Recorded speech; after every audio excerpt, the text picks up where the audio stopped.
It was 20 years ago today that a collision involving a barge caused large sections of the Queen Isabella Causeway to fall into the bay. Several cars along with it. Many here in the valley, it is a night that will never be forgotten. For those of us who were there, including myself, it's a day that even 2 decades later is crystal clear. Channel 5's Ismar Ventura spoke with some of the first responders and tells us what's been done since then to prevent another tragedy. For many, September 15, 2001 will never be forgotten. And the call to my cell phone was they just bombed the causeway. And that's the initial call we got. And although it was not a bomb, the damages caused were apparent. Upon arriving on scene, first responders saw that part of the Queen Isabella Bridge had collapsed. A barge had crashed against 2 of the pillars shortly after 1 in the morning, causing 2 sections of the road to fall into the Laguna Madre. First thing you think is your instincts are to help the people, to help those that are in need. And you just react. It's a lot of my officers were in those pillars trying to pull people out of the water without even realizing the danger. You know, it's very deep there. It is right here where 20 years ago, a barge collided with the pillars of the Queen Isabella Causeway, causing part of the bridge to collapse and several vehicles to plummet into the water. 4 fishermen were nearby that night, one of them, Robert Espericueta. When we looked towards the causeway, we noticed that there was like a haze, and there was this one specific spot that you couldn't even see under it anymore. It looked like it was raining, and right then that's when the first car came off of the bridge.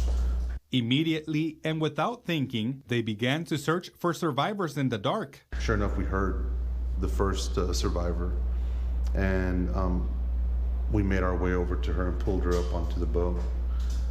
After that, there were 2 other individuals that we were fortunate enough to be around to rescue that night.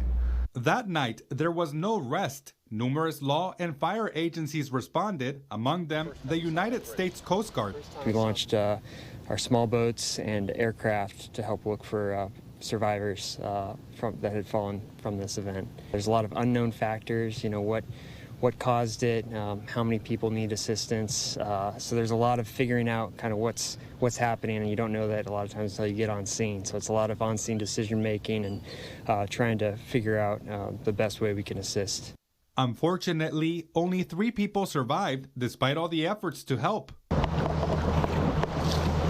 An evaluation of the damages was underway in the morning. Despite the strong current, a special dive team began searching for the still submerged vehicles, and shortly after, a 3rd section of the bridge collapsed. The repairs for the damaged section of the causeway lasted 2 months, according to the Texas Department of Transportation. Additional safety features were incorporated, including a new warning system for drivers. Solidify or actually create a buffer around the columns so that if it were to happen again, let's say another barge were to hit the bridge, it would hit these bumpers first before hitting the columns. That way that hits, the primary force would actually be minimal. Establish a fiber optic emergency system, alert system that runs right across the bridge. So if anytime there's a break, and it doesn't have to be a collapse, or there's have to be a breakage within the fiber optic, there's a certain movement that's beyond the normal, or it's an anomaly. We all get alerted. The digital signage starts to alert drivers of what's happening. As we made our way on the boat, we were able to see the color that marks the section of the bridge that collapsed, which is maintained periodically according to TxDOT. We look at everything. We look at the pavement, we look at the columns, at the spans, at the lights, of course, always checking the fiber optic emergency system. For those who navigate these waters, safety is essential.